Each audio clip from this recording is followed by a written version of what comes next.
morning, everybody. Glad to be back with us this morning and be here in the church again. And glad to have Michael with us. Love you, Mike. Appreciate you being with us. And he's got the church all warm. And I was actually worried. I didn't know Pastor Lonnie's going to do his from home, and we didn't know anybody was going to be here. So I didn't think about it till Felicia and I were on our way to church. I thought, boy, it's going to be cold in there. And Mike's got it so toasty and warm, and we appreciate you, bud. Yeah, it was turned up to 50 through the week. They reset the schedule, so I guess to keep it from freezing. Well, we appreciate it, bud. But it sure feels. It wasn't bad when I came in there. I mean, it was chilly. Yeah, well, it sure is nice to come in here and it not be 40 degrees. So thanks, bud. I'm glad you came. I didn't know Lonnie wasn't going to be here, so okay. I thought, We appreciate it very much. So anyway, glad to be here this morning, and we've got I think a very pertinent lesson for the time of year. And the title of the lesson is Weathering the Blues. And we think about, and we talked a little bit about it earlier, but when the Christmas holiday seasons get over with and New Year's is over with, it's a time that can be a depressing time sometimes for folks. We get so excited and so pumped up, and especially this year, we're dealing with all the things that 2020 has brought, and then we Christmas and New Year's is over, and it can be a depressing or a down time for folks. Me personally, when I see it dang snow, is a very depressing time. I know that's opposite to what a lot of y'all feel, but I just hate snow. And so when I think of January and February, a lot of times they can be times that we are brought down, kind of. So anyway, I was trying to look. Felicia's giving me hand signals, and I'm not exactly. Say what? Be louder. Be louder. Okay, is what she said. So I'll try my best to be loud. But anyway, we're going to be looking at this lesson entitled Weathering the Blues. The first question of our lesson this week is, what are some things that lift your spirits when you're feeling down? And, me personally, I was thinking about this question, and for sure, my family is something that lifts my spirits when I'm feeling down. To come in the house and in the evenings when I get off work and to see my kids and my wife, that is always a very uplifting. No matter how bad I feel, that always brings me up and lifts me up. But we all have those things. There's a picture in my book of a mother with their baby, and as something that lifts them up and makes them feel better. There's other things we do that help lift us up. Personally, hobbies are one. Sometimes it's our jobs that having something to do and go and doing something and actively participating in something will help us come out and help us overcome depression or blues. I read an account of D-Day. And I don't remember the characters' names, but just the account. But it was a lieutenant, and he had made it to the beach on Normandy, and beside him was a private that was just huddled behind one of the obstacles that was on the beach. And obviously, in my mind, I can't even comprehend what that would have been like. And this young private was just hunkered. He couldn't move, wouldn't move. And the lieutenant asked him to unbuckle his backpack. And said by that lieutenant asking the private just to unbuckle his backpack and giving the private something to do, that was all it took to get that private moving again. And just giving him something to do helped him overcome his fear and helped him overcome that was around him. And so many times for me personally, if there is a time that I'm feeling down or blue, just giving me something actively to do will help overcome that. We all have our different things. I'm just using myself as an example. But then there was another question on down in our Sunday school material is, what are some circumstances that tend to bring you down? And what are some circumstances that tend to bring us down? And you know, we've all got our own things that bring us down. You know, again, me personally, snow. And I'm kind of going to hammer on that just a minute. But you know, this time of year is when you think about January, February, again, you know, the holiday seasons, all the rush, and you take with our family, you've got Christmas trees and all the work and all the things going on, and then it all just comes to an end. And sometimes those can be, you know, you look forward to it as a time for peace and rest, but on the flip side, when it's all done, it can be a depressing time. So let's get into our verses this morning and see what King David has to say. It's just a great group of verses. There's not many of them right here. We're going to be looking at Psalms chapter 31, verses 1 through 8.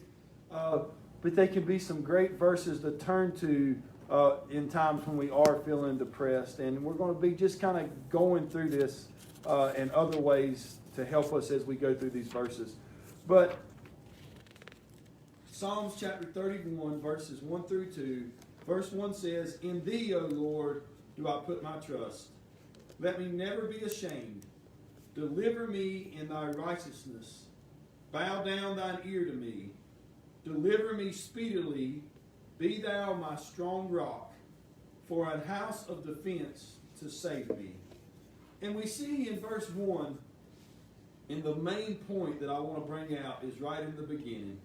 And it says, "In thee, O Lord, do I put my trust." In thee, O Lord, do I put my trust. Do you see there? This is a choice. We all have this choice. It's the choice that faces every human that ever has been born is who or what are we going to put our trust in? And there's so many things out there that we could use. I mean, there's self-help, need a speech book. There's self-help books. There's all these people that get on the TV and tell us that there's just millions of things on the internet that tell us of what and who we need to put our trust in, and ways we can overcome our depression, and ways we can get out of the blues, and ways we can, you know, do all this stuff. But we choose daily what we're going to put our trust in. And we see in the very first verse, it says, "In thee, O Lord, do I put my trust." David has made it very, very, very clear in who he is going to put his trust. And that's a choice that we all need to make. We need to make it daily. We need to, sometimes hourly, to say, "In thee, O Lord, do I put my trust." Now, in the lessons for the past month, you can go and tie back into why God is worthy of our trust. What has He done that has earned our trust? And as we go through these verses, we're going to see again examples that David uses of why "in thee, O Lord, do I put my trust." Guys, we can put our trust in Him, and we're going to fall through these different examples and see why. But it's a choice that we make. It's a choice that you make. You know, sometimes we make bad choices of who we're going to put our trust in. But on a daily basis, we can make this choice. "In thee, O Lord, do I put my trust." David then goes to say, "Let me never be ashamed." And I'm going to skip over that. We're going to wait till I get to verse 8, our last verse, and we're going to come back to this little part of verse 1. But David says, "Let me never be ashamed." Then he says, "Deliver me in thy righteousness." Deliver me in thy righteousness. So David says, "In thee, O Lord, do I put my trust. Deliver me in thy righteousness." Now, what I want you to get out of this is, in order to need deliverance, you've had to be in a spot of trouble. We all get that. In order to need deliverance, we have to be in a place that we need delivering from. And I just wrote this down and I want us all to really grasp this point, that King David, the shepherd boy David, the soldier David, understood about the need of deliverance. And the point I want to make is that God didn't take the lions out of David's life. God didn't take the giant out of David's life. God didn't take the Sauls out of David's life. God didn't take the enemies out of David's life.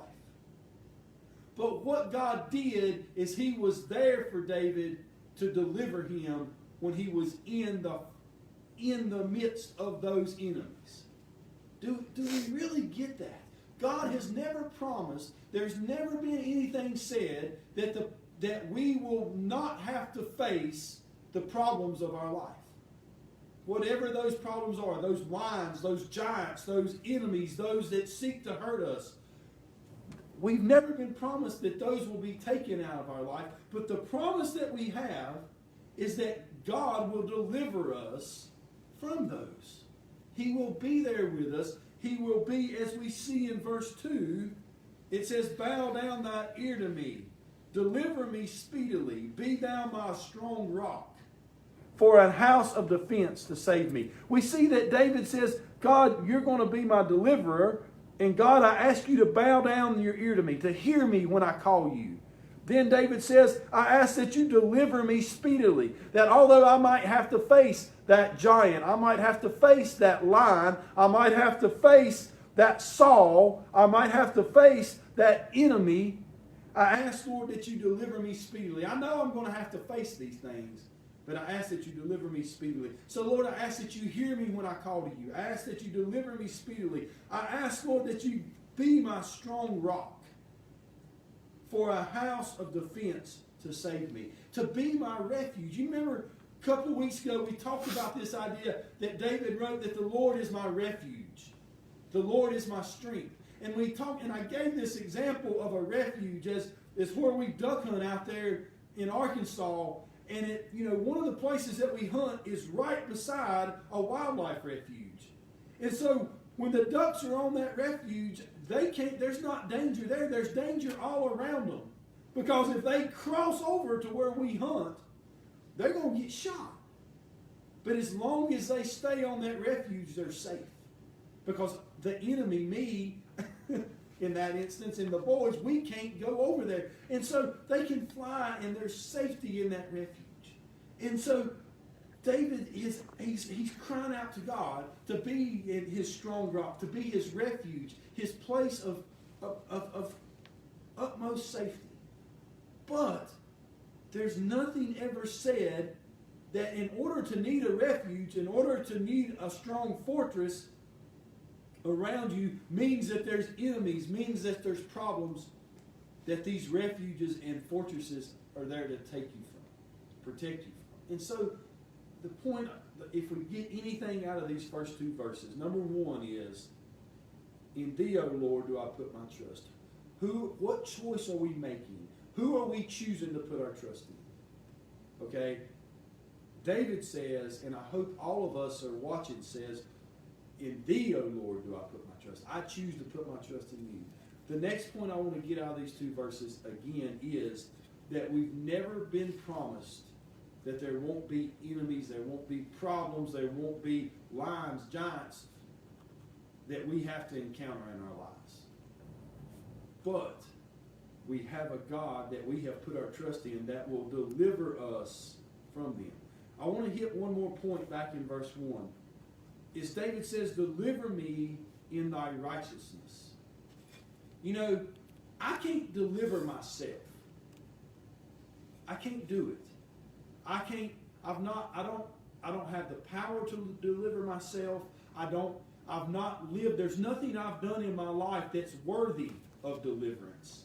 But yet God, in his righteousness, is perfectly capable of delivering me. Not only is he capable, but he wants to deliver me. He wants to do that so much that he sent his only son to take my place. Then the other point, the last point that I want to make is that God, in verse 2, bow down thy ear to hear me. that God hears us. We see this promise that God listens to my cries. He's there to listen. He wants to listen. We see that this cry of David to deliver me speedily, this cry of David to be my strong rock, to be a house of defense, to save me. These are the things that God is for all of us. If we choose to put our trust in Him. Our next group of verses then we see in Psalms, just following right along, chapter 31, verses 3 through 4. Verse 3 says, "For thou art my rock and my fortress. Therefore, for thy name's sake, lead me and guide me." Verse 4, "Pull me out of the net that they have laid privily for me, for thou art my strength." David says in verse 3, "For thou art my rock and my fortress." I don't know of a way to help us overcome the blues, if we go back to the title of our lesson, to help us in times of depression, than to realize and to quote this idea, this verse, "For thou art my rock and my fortress." God is our rock and our fortress. He's your rock and He's your fortress. He was David's rock and David's fortress. You know, we think about this life of David. We think about the shepherd boy. We think about his bravery. We think about his attitude. We think, all these things, this picture of this man, David. And then we go back to ourselves and compare ourselves to David, right? And, I put myself in David's shoes. David could have easily thumped his chest and said, "I defeated the lions. When I was a little shepherd boy, I've defeated the lions. When Daddy sent me out to take care of the flock, I brought the flock back. And I protected them and I stood up to the lions." And David could have said, "I fought the giant. When everybody told me and everybody else cowered, all these soldiers cowered, I fought the giant." And David could have said, "I killed the tens of thousands of enemies against Israel." And David could have said, but David didn't say that, right? The problem with the worldly idea, the problem of the idea of me saying I defeated the giants in my life, is that when that next giant comes and I can't defeat it, then I'm on my own. If I rely on my own strength, on my own intelligence, on my own ability, at some point I'm going to face a giant that I can't overcome. And what we see in David, in the picture of David, is that David never said that I defeated the lion. That David never said that I defeated the giant. When David was questioned by King Saul as a young shepherd on the battlefield with the giant Goliath standing across the hill hollering at him, David's quote was that God gave me the lions in my hand. He allowed me to defeat the lions, and that my God, the God that I choose to serve, will help me defeat this giant. And then King Saul begins to put all the armor on David and the big sword on David, and David casts it off. He says, "I don't need that, because the Lord will be with me, and the Lord will help me defeat this giant. I don't need the human protection. I don't need the human weapons to defeat this giant, because I have the Lord, and He will be my strength and refuge and fortress and rock. And through Him, I can overcome this." Guys, in Jason's example, because I can't speak for anybody else, and I went over this in Sunday school before multiple times. When I face that giant in my life, my first thing I do is go fight it on my own. And then I waller in my defeat. I don't think I'm the only one. I'm just giving you what happens with me. I face the giant on my own, then I waller in my defeat, when I can't overcome him, and then I turn to God and make the choice that I'm going to turn it over to you and I need your help. As we've talked about several times these past several weeks, as I mature as a Christian, my goal is to get to the point is that before I ever encounter that giant, I use the example of David and remember all the giants that God has helped me get through in the past and say, I can defeat this giant because God, you are my rock and you are my refuge and you will help me to overcome this. That's where I want to get to as a Christian. I'm not there yet because for some reason I try to fight them on my own and then I turn and give it to God. And so we can use all these examples. Whatever it is that you're going through right now, I ask that you choose. I ask that we make the statement, in thee, O Lord, do I put my trust. I ask that you realize that God is your strong rock if you make that choice. I ask that you realize in verse 3, for thou art my rock and my fortress. Not only is he your rock, but he's also your fortress. I want to stop just a second and give another example at the beginning of verse 3. And I was just thinking about this idea of God as my rock and my fortress. Is God as the place that I can turn to and its ultimate security, ultimate protection, ultimate. And what does that mean? What can that do for us, knowing that God is our rock and our fortress? What does it allow us to do? And I had an example. I've got an example, but it's the parent example, right? I know personally myself, I grew up in a home that my mom and dad loved me very much. And they, as an earthly being, were my rock and my fortress. I knew no matter what I did, that their love for me was always there.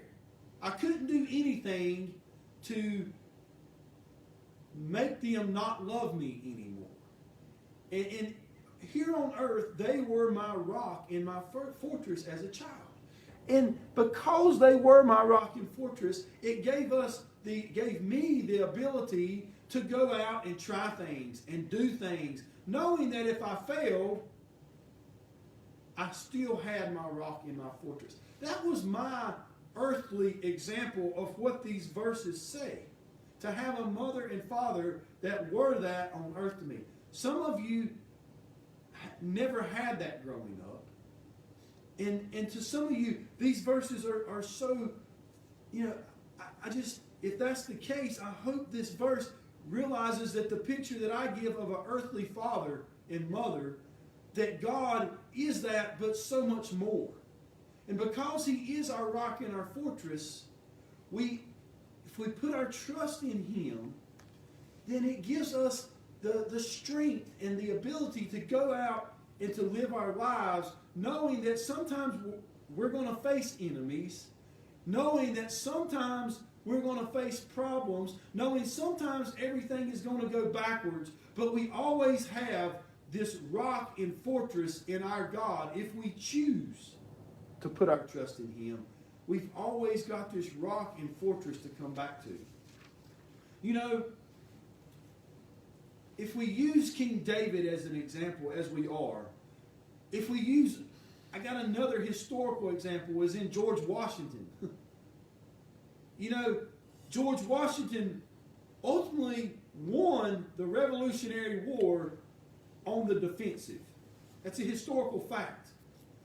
After trying to attack the British at the beginning of the war and realizing that with the men and resources he had, that was a losing proposition, he continued to fight for 5 years a defensive battle. Meaning that he would draw out the British army and then he would retreat. He would draw out the British army, then he would retreat. And I want to use this example as it was a fortress. That as retreating, he was going back to a place of safety for him and his army. And then from that fortress, he would go out and attack again. King David understood this idea of a fortress. Because we don't have an account, but I'm sure as a soldier, there were times when the enemy attacked and he had to take refuge and he had to hide somewhere, and he understood the value of this fortress. Do we really understand? If we're in depression right now, we have this fortress, we have this rock, which is God, there for us. We can fall back to Him, and we can be protected there, and He'll surround us. But then, that fortress also gives us the confidence to take the steps to go back out again, to continue to move, to continue to go, to continue to live our lives, knowing that we will have problems again, but we've always got this fortress to come back on. Think about the confidence that gives us. I think about me and my mom and dad, the confidence that knowing that they would love me, they would be there for me no matter what. That confidence, that gave me the confidence to go out and to try and to learn and to work and do, knowing that if I failed, if I messed up, if I made terrible decisions, I always had this fortress, which was my mother and father, to fall back, and they would always love me. That's my earthly example, but what God has promised is so much more. Not only is He our rock and fortress as my mother, but He is my protector. He is my deliverer. He loves me no matter what happens, and He will always be that rock and fortress to me. The latter part of verse 3, therefore thy name's sake, for thy name's sake, lead me and guide me. I thought about this verse, and I thought about what this says. Therefore, for thy name's sake, lead and guide me. God, not only are you my rock and my fortress, but Lord, I ask that you lead and guide my steps, and do it for your name's sake. You know, God is God. God is the Creator God. God is the Redeemer God. God is the one that loves us. He created us. He formed us in His own image. And David says, Lord, therefore, for thy name's sake, lead me. Meaning, David's making this statement that God, I know you will lead me, and I know you will guide me if I turn to you, because you are true and you are who you say you are, and therefore you want the best for me, because by giving me your best, I'm showing others you. Does that make sense, Felicia or Michael? Does that? I mean, God wants the best for us. He wants to protect us. He wants to be there for us because He loves us. And by me standing and choosing God and Him providing for me and taking care of me, it shows the world that I'm His. And He is worthy. And He is worthy of it. Exactly right, Mike. You know, so when we're battling in this depression, when we're wallowing, as I do, when we're wallowing in that depression or in that problem that comes about in my life, I can rest assured that when I turn to God, when I choose Him, He will be my rock and fortress, and that He will lead me and guide me because He wants the best for me. And He wants the best for me so others will see how He has blessed me. Verse 4 says, pull me out of the net that they have laid privily for me, for thou art my strength. David says, pull me out of this net that they have laid privily for me. You know, laid in secret. How many things do we not know about and we just fall into? How many traps are they? How many snares in this idea of pulling him out of the net that they have laid privily? How many of us have ever netted a trout with those little old nets? They make them now with kind of the rubber, but the ones that were made out of string and rope, and you get a trout out there, and Lordy mercy, it's hard to get that trout out of that net. It's hard. You've got to twist, and the hook gets hooked in there, and it gets in the net, and and it's just a continual battle to get this trout out of this net. David says, pull me out of the net that they have laid me in, for thou art my strength. These nets, this net that David's in, is that net of, it's the net of depression. It's the net of despair. It's the net of, I can't do it on my own. If you're caught in a net, if you're snared in this net, as David says, you can't get out of it on your own. It's impossible. But David says, pull me out of the net that they have laid privily for me, for thou art my strength. God, you alone can pull me out. You are my strength. Thou art my strength. It's not my strength. I can't do anything on my own, Lord, but you are my strength and you can pull me out. And it goes back to this idea. It goes back to verse 1. In thee, O Lord, do I put my trust. We can just cut that out. In thee, O Lord, do I put my trust, and then add in the end of verse 4. For thou art my strength. This whole group of verses, you can do that. In thee, O Lord, do I put my trust, for thou art my strength. And if we make that choice, if we choose to lay on God and lay our hearts on God and put our trust in Him, He is our strength. And He can be the one that pulls us out. Our last group of verses this morning, Psalms chapter 31, verses 5 through 8. Into thine hand I commit my spirit. Thou hast redeemed me, O Lord God of truth. I have hated them that regard lying vanities, but I trust in the Lord. I will be glad and rejoice in thy mercy, for thou hast considered my trouble. Thou hast known my soul in adversities, and hast not shut me out, and hast not shut me up into the hand of the enemy. Thou hast set my feet in a large room. Verse 5 says, into thy hand I commit my spirit. Thou hast redeemed me, O Lord God of truth. David says, into thy hand I commit my spirit. Lord, into thy hand I commit myself. I commit myself to you because it's worthy. Into thy hand I commit my spirit. Thou hast redeemed me. Lord, you've saved me. You've been there for me. I commit my spirit to you. Into your hand I commit my spirit. Into your palm, into you I commit my spirit. For thou hast redeemed me, O Lord God of truth. O Lord God of truth. All these things that you've said, Lord, they're promises you've made to me. And because you are truth, I can rest assured that all these promises are true. You know, there's no other truth around us. I'm going to tell a lie. I'm going to say something that's untruthful. I'm going to exaggerate. But God ain't.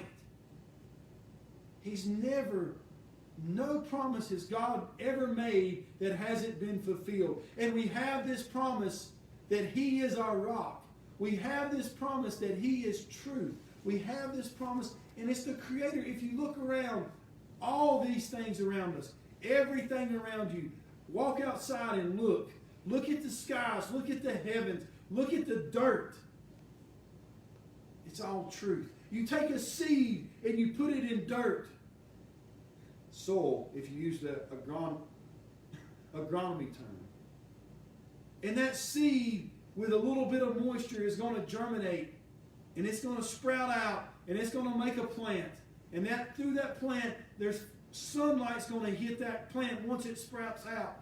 And photosynthesis occurs. And through photosynthesis, that plant continues to grow. And that's truth, right?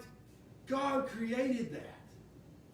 If you go from a little cell in a mother's womb and all the things happen, and 9 months later there's a baby born. I love the idea of the brain in a forming infant and the eyeball and how there's millions of receptacles. And when that baby is first formed, you know, it's blind. But all these million receptacles come from the brain, and then they start coming from the eyeball at the same time, and they all line up exactly. And at that moment, that child has sight while it's in its mother's womb. And guys, that's truth. That's God's truth in creation. He's truthful in everything. And David says, into thine hand I commit thy spirit. Thou hast redeemed me, O Lord, God of truth.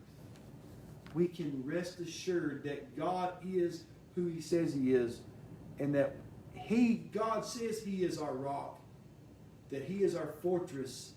God says that he is our deliverer. God says he is our redeemer, and therefore we can rest assured in that truth. When we're in the times of depression, when we're in times when we're facing our enemies or our problems, we can rest assured that God is truth, and he has promised to be our deliverer and our redeemer. Verse 6 says, I have hated them that regard lying vanities, but I trust in the Lord. Verse 6 goes exactly back to verse 1. David says, I have hated them that regard lying vanities. David says, I have put off all the other options to put my trust in. David says, all the lying vanities, I have put them off. There's things all around us. There were things all around David that says, David, this will deliver you. This book will deliver you. This drink will deliver you. This drug will deliver you. This person will deliver you. This website will deliver you. This activity will deliver you. This exercise will deliver you. This diet will deliver you. And David says, I have hated them all that regard lying vanities. Think about what that says. Lying vanities. That's what they are, right? Anytime we put our faith and trust in anything else, it's a lying vanity. It's to make ourselves feel better. And it has nothing to do with what God has promised, the truth of God and his willingness to be there for us. David says again, I have hated them that regard lying vanities. Instead, in thee, O Lord, I do put my trust. The last part of verse 6, but I trust in the Lord. God, I know into thy hand I commit my spirit.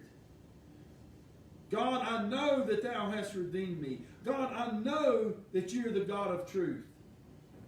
God, I have hated all the other things that are lying vanities, but I trust in the Lord. Verse 7 says, I will be glad and rejoice in thy mercy, for thou hast considered my trouble. Thou hast known my soul in adversities. David says, I will be glad and rejoice in thy mercy, for thou hast considered my trouble. God, you know what I'm facing right now. You know what I'm dealing with right now. And I can be glad and I can rejoice in thy mercy, Lord, because you know what I'm going through, and thou hast known my soul in adversities. God, you know where I'm at, and yet you are still have promised to be my Redeemer. You know that I've made bad choices. You know, Lord, you know that this bad spot that I'm in right now, this trouble that I'm in right now, was completely of my own doing. I made a terrible choice. And yet, because of your mercy, because of you that you love me so much, because of the fact you have redeemed me, you're still my deliverer. Even when the situations are on my own doing. God, you are still have promised, because of your mercy, because of your love for me, because of that you are my Redeemer, you're promised to deliver me even from the bad choices that I have made. Even from the times when I have fell victim to the lying vanities. Because of your mercy, you are my deliverer and you are my Redeemer. Verse 8 says, and hast not shut me up into the hand of the enemy. God, and you have not shut me up into the hand of the enemy, but yet you have redeemed me. You have delivered me. What is that enemy you're facing right now? What is it? Is it depression right now? Is it something of your own doing? Is it something that the world has brought upon us? I mean, we're still facing COVID. We'll be facing it for a long time. Is COVID your enemy? Is that the root point that has brought us down? Whatever it is,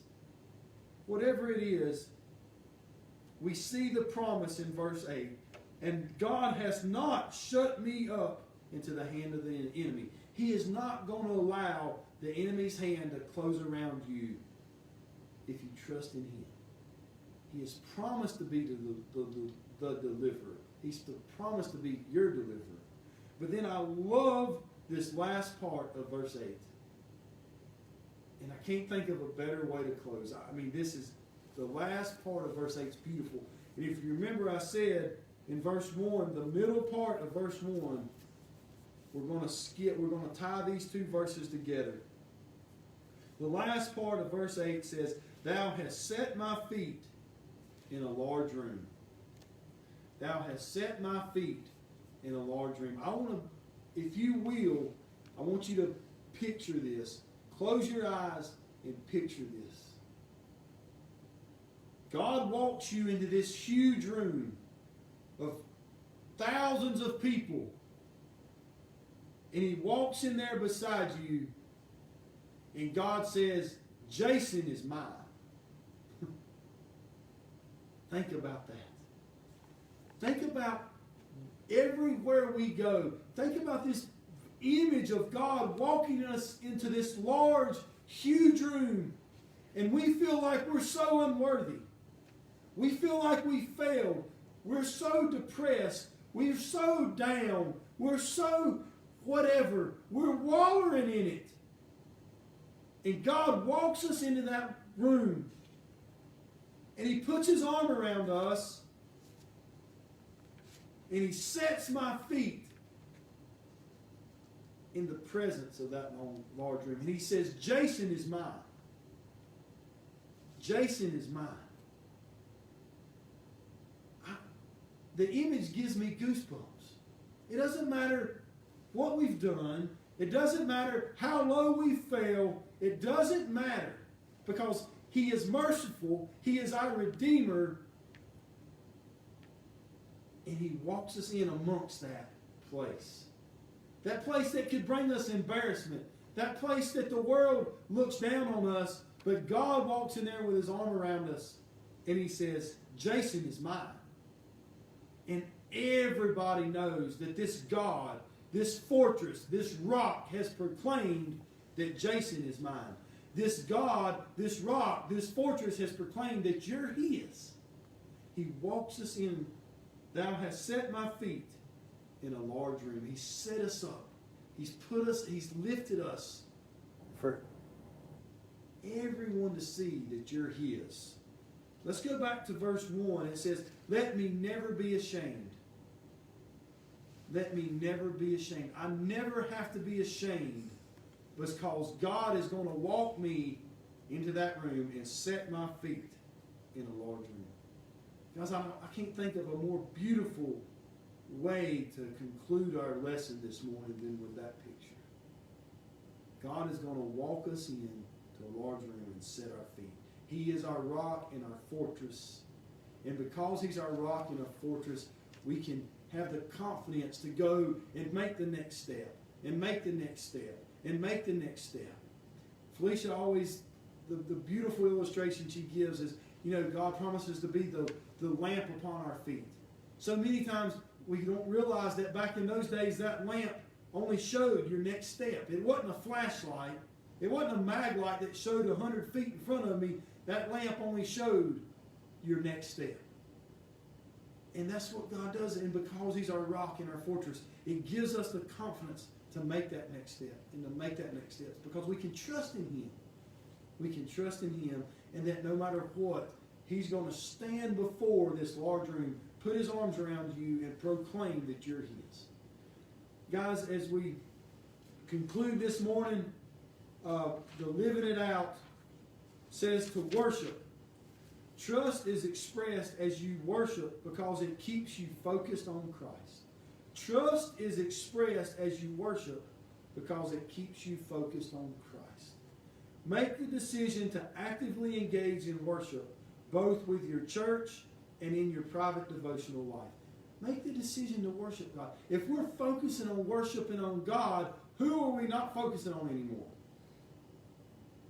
We're not focusing on ourselves.